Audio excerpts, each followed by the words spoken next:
And I guess the trend now that we're, fully back in person, I mean, there's obviously some hybrid and there's some virtual, and that serves a purpose for some events. But for the bigger stuff, people realize that to really have a great conference, it's about the camaraderie. It's about having a beer, a glass of wine, a steak, sitting next to someone, looking them in the eye, shaking their hand, breaking bread. That's what it's all about.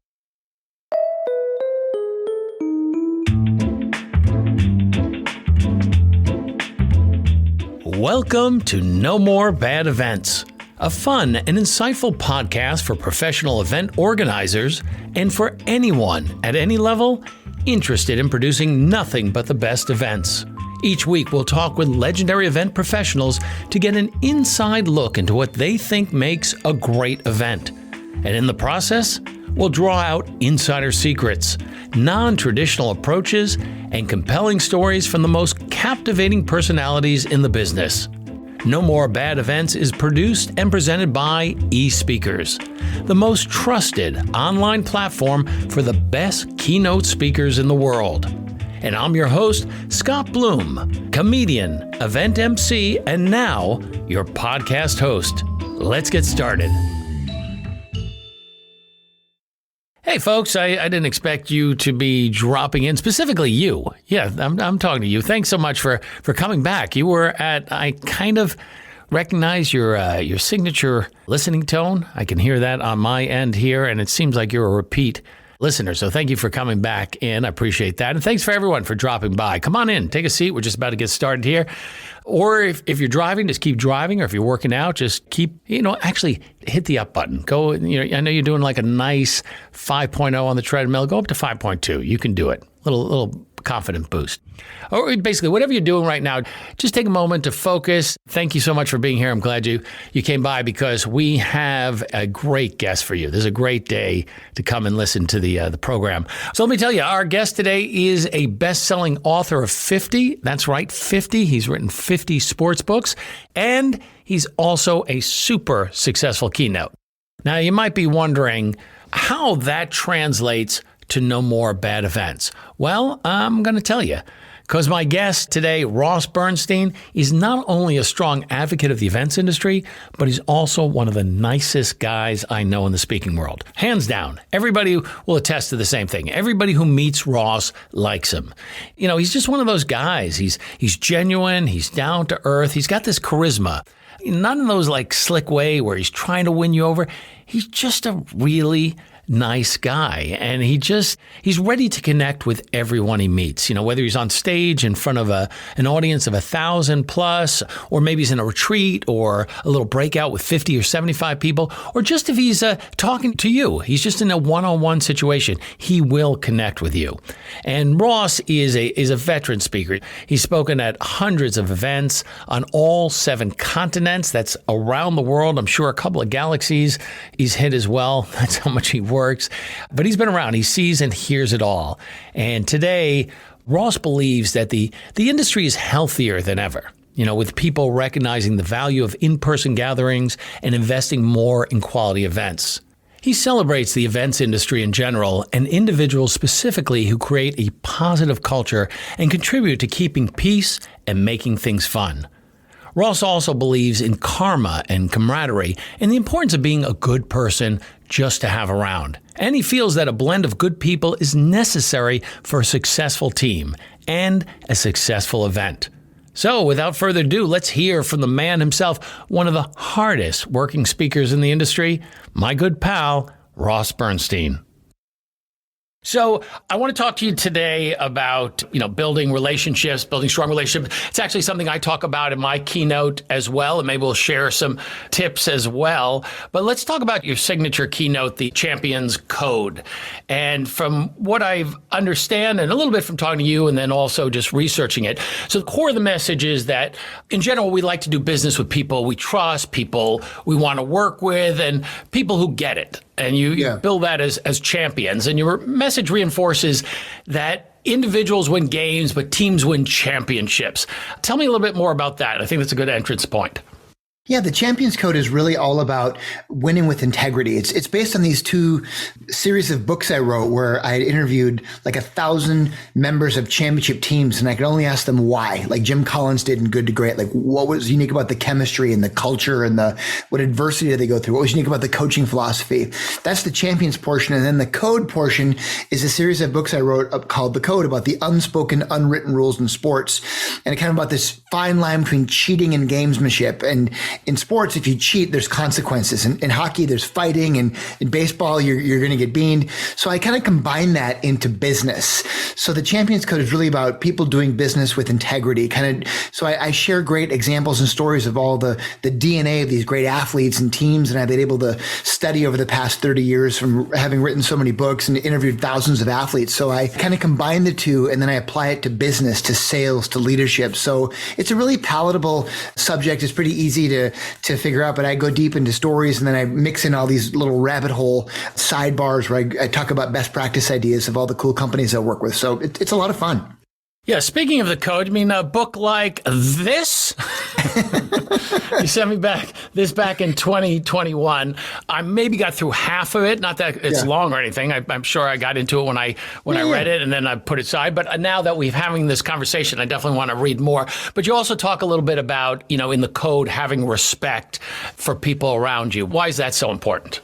Well, I just think doing business the right way is just it seems like it's an old school thing to say, but we've kind of gotten away from it. I mean, business has changed so much. So I think just, doing business with respect is it's kind of old school stuff, right? It's like using the phone. It's like grandma said, it's like, it's nice to be important, but more important to be nice. I mean, it's just a lot of those old kind of things that we've really, kind of gotten away from in business. So I kind of, a lot of my audiences are young Gen Z millennial audiences, and some are older boomer senior audiences.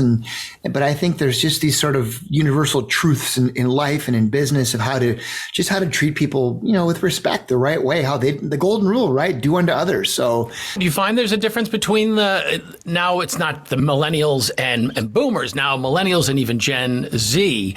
I personally kind of feel like they don't see the respect the same way. And it might just be, older person talking about younger people.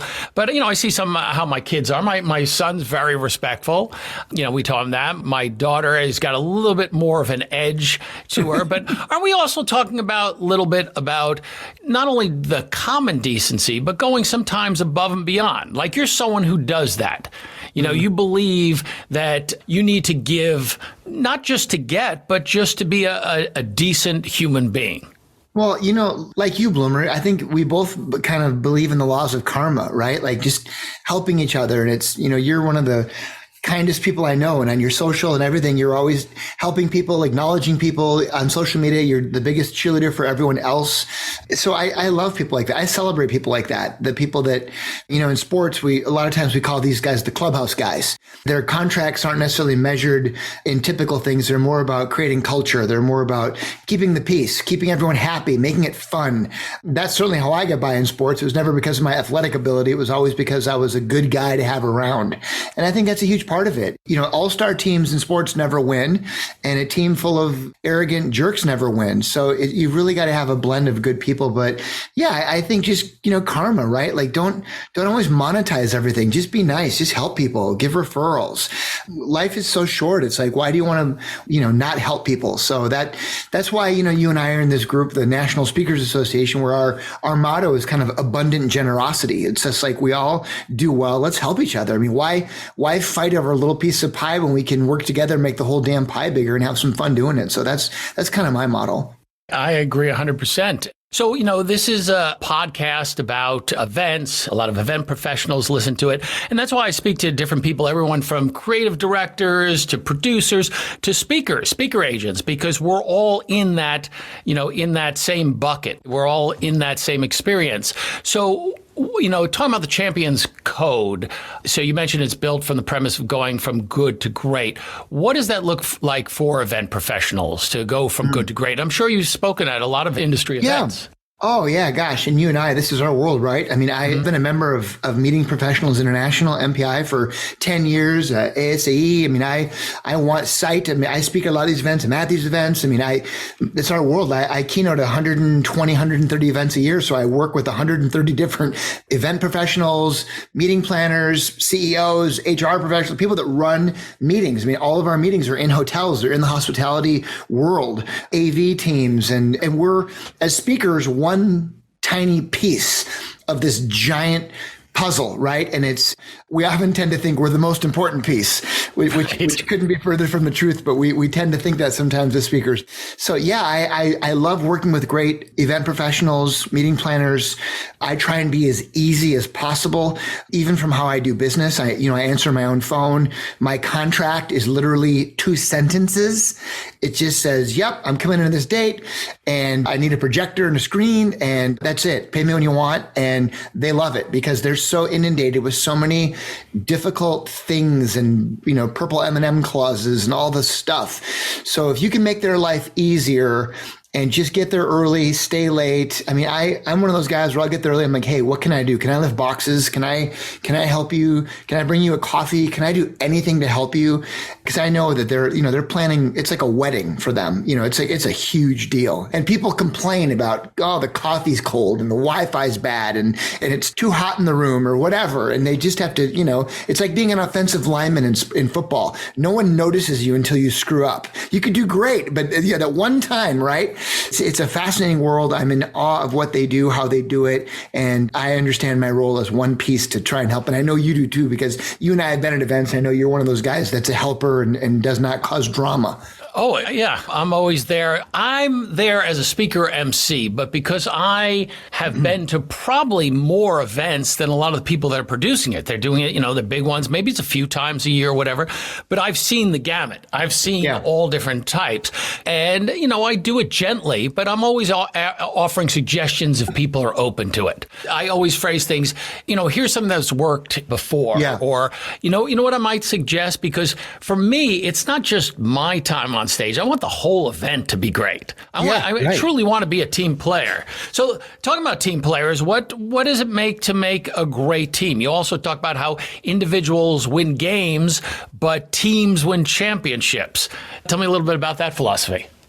Yeah, so true. And you're such a pivotal role, Scott, because you're the quarterback, man. And you can't just, I feel so lazy when I'm around you because, you can't take a play off. Like you have to summarize between sessions. You have to watch everything. If anything goes on and there's an inside joke, you have to be able to have a callback on stage to that. So you always have to be present. And so I have a lot of respect for what you do. Is a very, very unique skill set that only someone like you that is super, super funny and professional and can spin all those plates at the same time.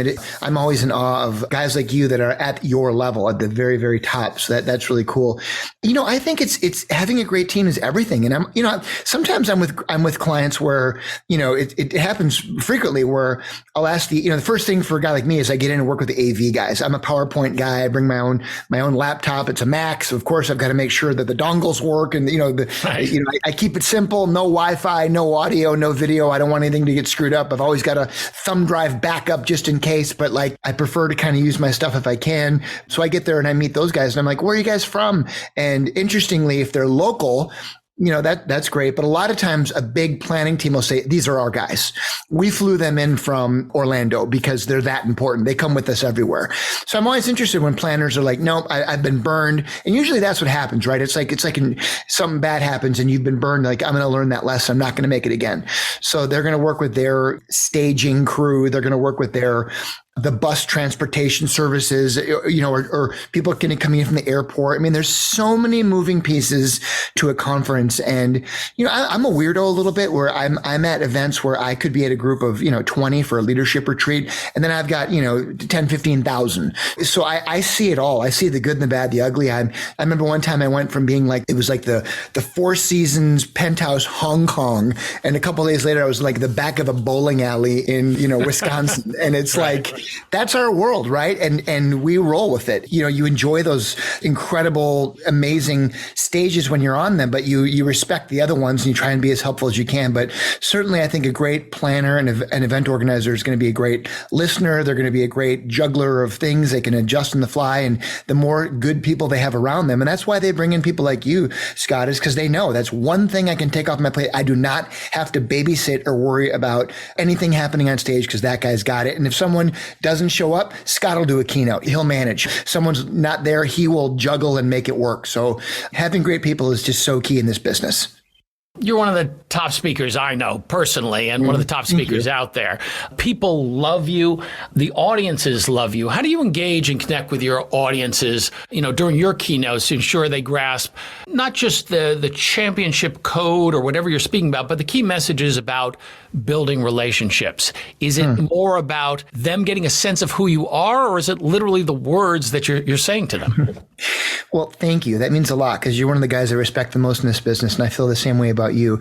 I think it's stuff that you and I do, Scott. It's like being the same guy on stage as off stage, right? And I think a big part of it for me is I really try and get there early, go to the client dinners, go to all the lunches, do the dance, stay late. That's where you're going to network and get business cards and get your next events. I mean, I got to find 120 new customers every year. I'm a one and done kind of a guy.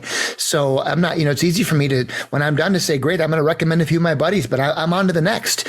So I think just showing up and being your true self and being fun, being easy. Luckily, my topic is fun. So people want to talk to me about sports, and it's what I study. It's my passion. So I think that's a great start. But I think just, again, going back to just being a good human, I think really helps people. It's that whole mantra of, reputation isn't what you say about you. It's what everyone else says about you.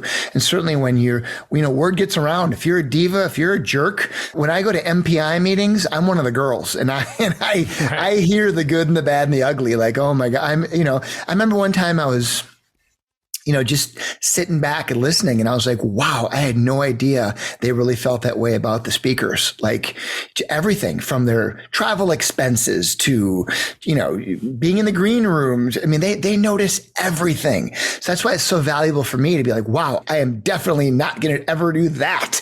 Right. And they all talk, man. So if you're a jerk on stage, it's going to come back to haunt you at some point. That's what's so valuable about attending a lot of these MPI meetings and even speaking of them or being around them, is you hear the buzz about not only what they're thinking about the speakers, but some of also the other issues or other challenges they have in their job. What is something that you've noticed over the last, let's say over the last 5 years or post-pandemic, and are meeting professionals treating their job a little differently because of what we've all went through over the last several years? Yeah, man, we went through the ringer, right? I mean, that was March 2020. All of our business was gone. And I remember pivoting quickly and going virtual and buying Zoom. I had no idea what Zoom was. And thank God I was able to deliver a virtual keynote from my worldwide headquarters here in my basement. Because, man, a lot of people in our biz went under, man. They weren't able to adapt. They weren't willing to adapt. And that's when I think people really saw the value of guys like you, because now they had to be the quarterback when it was all virtual, right? Right.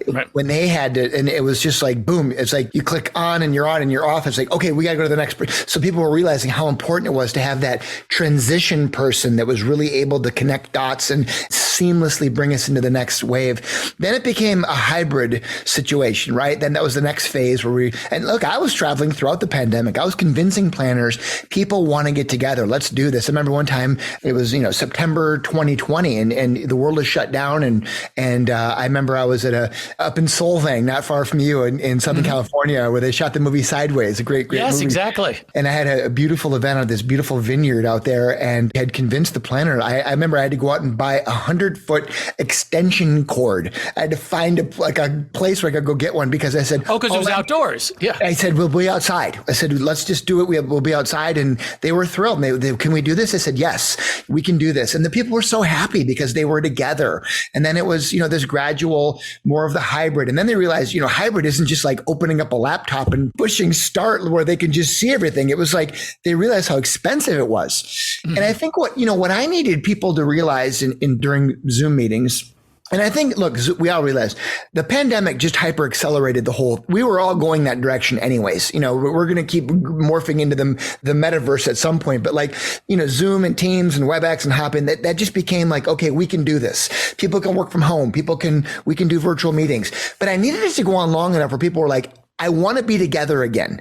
And that's the thing where we're at now, right? And I'm still having groups where it's like, these are finally being, I just had one a couple weeks ago where it was like, we haven't been together in 3 years. And I'm like, wow, that's amazing. And people were like, hi, it's so nice to meet you in person. We've been on Zoom for 3 years. But, we're coming back. And I guess the trend now that we're, fully back in person, I mean, there's obviously some hybrid and there's some virtual, and that serves a purpose for some events. But for the bigger stuff, people realize that to really have a great conference, it's about the camaraderie. It's about having a beer, a glass of wine, a steak, sitting next to someone, looking them in the eye, shaking their hand, breaking bread. That's what it's all about. And I think what the pandemic taught us was you can't do that effectively, especially for the people that matter. I mean, in the event industry, the people who pay the bills, unless it's a corporate event, are trade show vendors, the sponsors, right? And even if you put them in their own little breakout room on Zoom, it wasn't the same, right? Everyone suffered equally. It wasn't the same.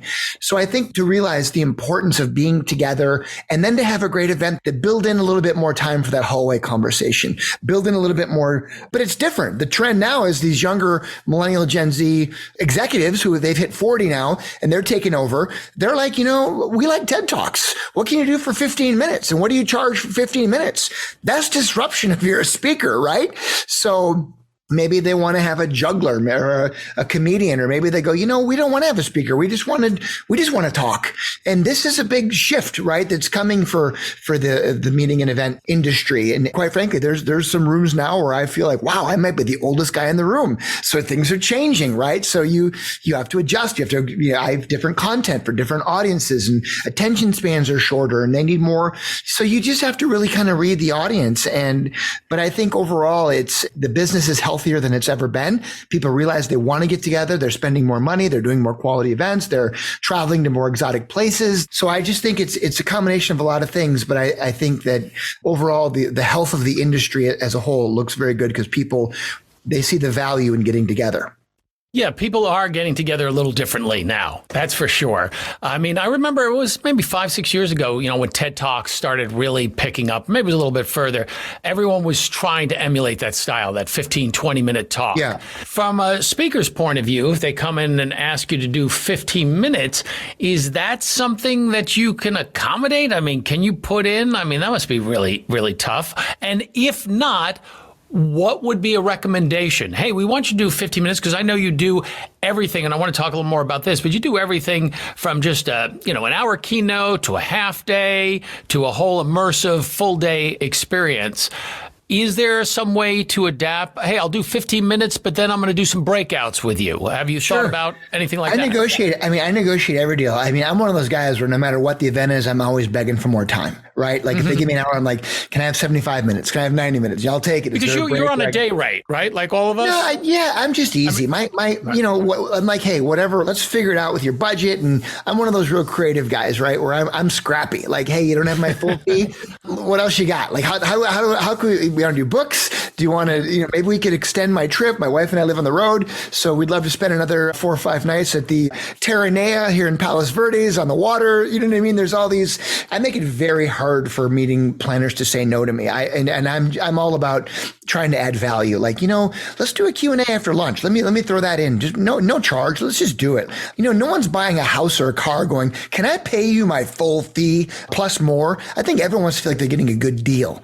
So I'm no different. I want them to feel like they're getting a great deal, and I want to try and over deliver on their expectations. So whatever that might look like. But yeah, look, if they have 15 minutes and that's all I've got, then I want to make sure that I'm the best 15 minutes at that conference, right? I want the feedback to come back to them to say, wow, we need more Ross. Like we want more Scott.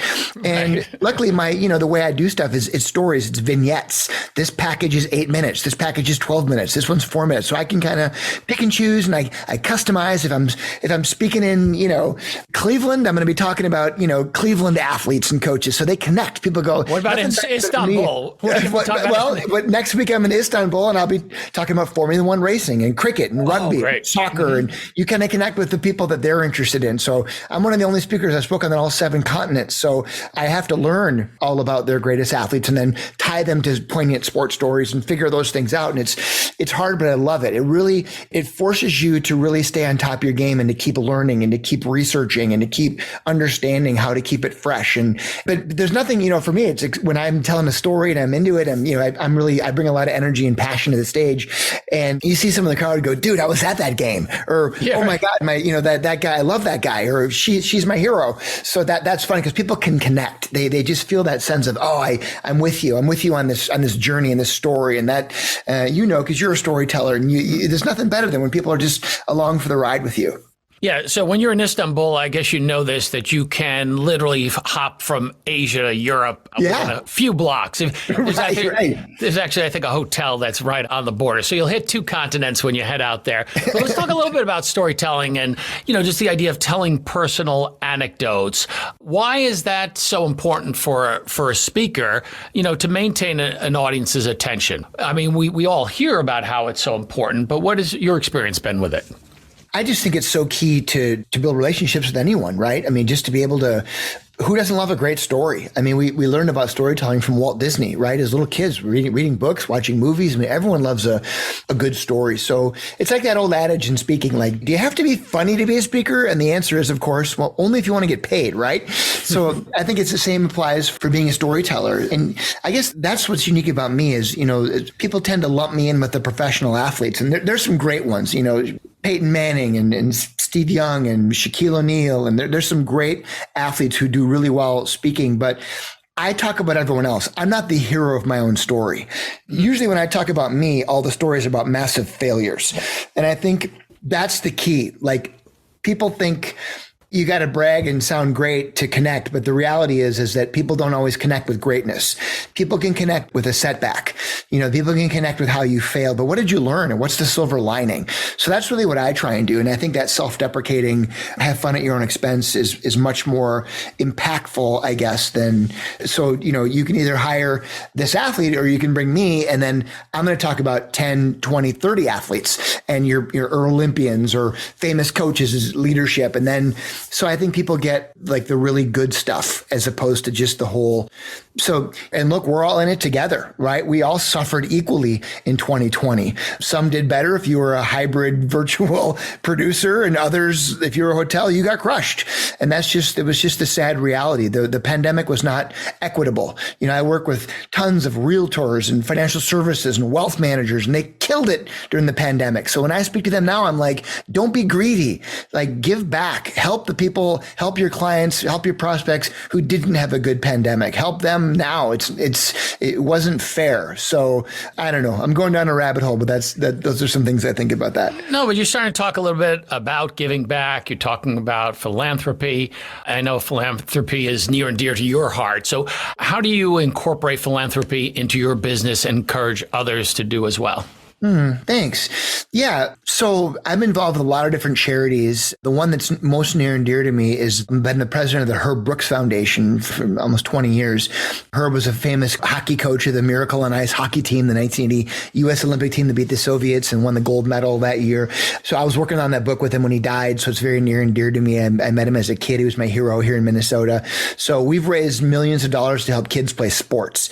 So that's kind of what we do. And that really, I've written like 50 books. And all my books are kind of tied to different charities. And that's why I've been able to do thousands of interviews over my career. And I've never paid for one of them because I'm never trying to sell a book.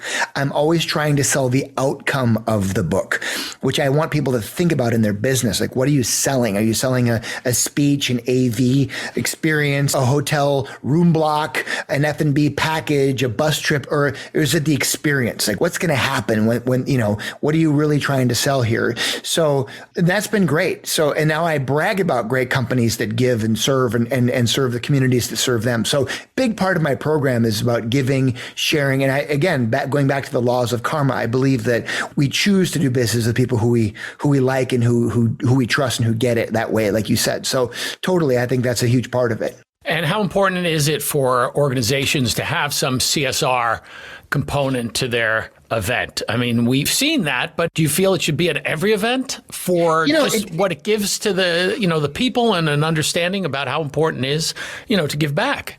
Well, you and I are at a lot of events where we're doing, we're packing backpacks, right, to give out to homeless people. We're making food kits. We're building bikes. Bikes. We're painting shoes. Like we're stuffing socks. Like I've been in a million of those. I try and those are great. But I go deeper more to the corporate level, like what's your giving program? How do you give? How do you serve? What do you do? How do you make it? Great companies like Target, and they're giving, they're serving, they're doing stuff. It's not just a one and done. It's part of their regular programming. And then as individuals, like, how many of you are involved in something personally, right? Where you got skin in the game, kids, school, church, community, neighborhood, right? And then I just think it's such a huge part of, as I always say, philanthropy isn't just good purpose, it's good business because people want to connect. And I think if you're, go on someone's LinkedIn profile, maybe a prospect, a customer, a coworker, someone you want to hire and keep young people today and create loyalty is to go on and figure out what charity they're passionate about and then get involved, not with your money, but your time. And then you figure out too that for young people, it's really about different causes, the environment, global warming, diversity, equity, inclusion, belonging. Your philanthropy nowadays cannot come from the top down. It's got to come from the bottom up. You got to listen to what your young people are into. What's important to them? That's huge. And there's a lot of tone deaf senior executives that just don't get that. And you want to create buy-in with your younger people and get them involved. You do that, and then you gamify it. That's the big thing. Gamification, which is speaking your language now as an MC, right? Make it fun, right? Monetize it in the sense of you're getting points, you're earning this or that and the other. And then when people have skin in the game, when there's something that have been personally, we've all been afflicted by cancer and different things. I mean, now people want to get involved. So I think that's a huge part of events, meetings, just business and life. So it's thank you. That's a big one. I think what everyone should be getting from this interview and this conversation is that it pays not only to give to others, not only to think about others, but to genuinely and authentically do it. And I think that's what people get from you. Once again, not just from your keynote, but working with all the people you work with. They get that you honestly believe everything you're talking about, that you are a great model and a great example for them. And I'm sure people leave feeling different and wanting to strive to not just get to this champion's code, but to get to this Ross Bernstein code. You're the best. Do unto others as you want people to do to yourself, and the golden rule, and helping out and philanthropy and giving back and sharing the abundance and being generous. These are all great qualities that not only speakers can have, not only executives could have, but also event professionals. And I hope the event professionals that are listening to this can really take this in, because this has been quite an episode. I've not only learned a lot, but I feel inspired now to give back, and not to get. I mean, karma is going to happen, but just to be, once again, just a better human being. So thank you, Ross, for joining me here So today. good to see you, Bloomer. I'm very proud to be your friend. You're an amazing human, so successful, and one of the most creative dudes on the planet. So I definitely want to keep helping you and hanging with you. You are nourishing for the soul, my brother. I can't wait to get up to Minnesota, and hopefully you'll be home on one of those few days, and we'll definitely hang out. But next time you are Dinner's in on the me. SoCal area, I know we tried to hook up that last time. I wasn't available, but let's definitely spend some more time together. Absolutely. All right. Thank you, Ross. Thanks, buddy.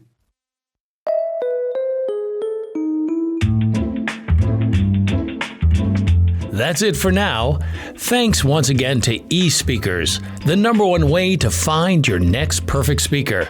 With the deepest catalog of professionals available, you can be assured that the speaker you book will be the absolute best speaker based on your goals, bar none.